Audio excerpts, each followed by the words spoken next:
We now go to our correspondent in London, Jonathan Sacerdoti. Thanks for joining us here. Good to be with you.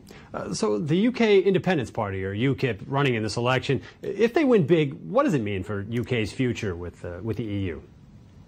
Well, recently UKIP has stolen all the headlines, and questions are still being asked about what the party stands for and what it actually wants to do. Some accuse the party and its flamboyant leader, Nigel Farage, of being racist. Others, including Ed Miliband, the leader of the Labour Party, says that Farage isn't racist but is dangerous nonetheless.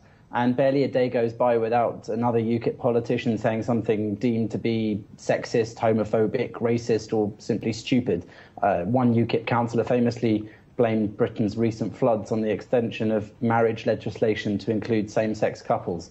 While this week, Farage himself faced fresh allegations of racism when he said in a radio interview that German and Romanian immigrants were not worthy of the same sort of consideration, and that he would worry were Romanians to move in next door to him. So the landslide victory that's predicted for them could absolutely see changes for the position of Britain in Europe, but the effect is unlikely to be that those voting for him as a Eurosceptic choice would intend, seeing as the rise of anti-European Union parties across the whole of Europe is likely to actually make the existing established parties stick closer together, and thus the effect may not be what voters actually had intended. Well, certainly charging these elections with serious issues, but how large do these parliamentary elections actually feature in local politics?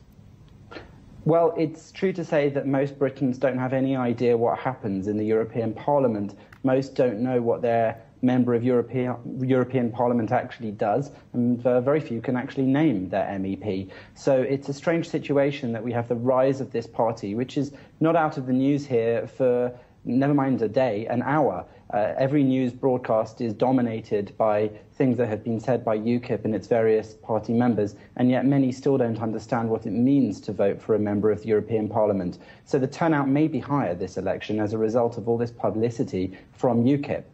Well, thank you for your insight there from London, Jonathan Sacerdoti.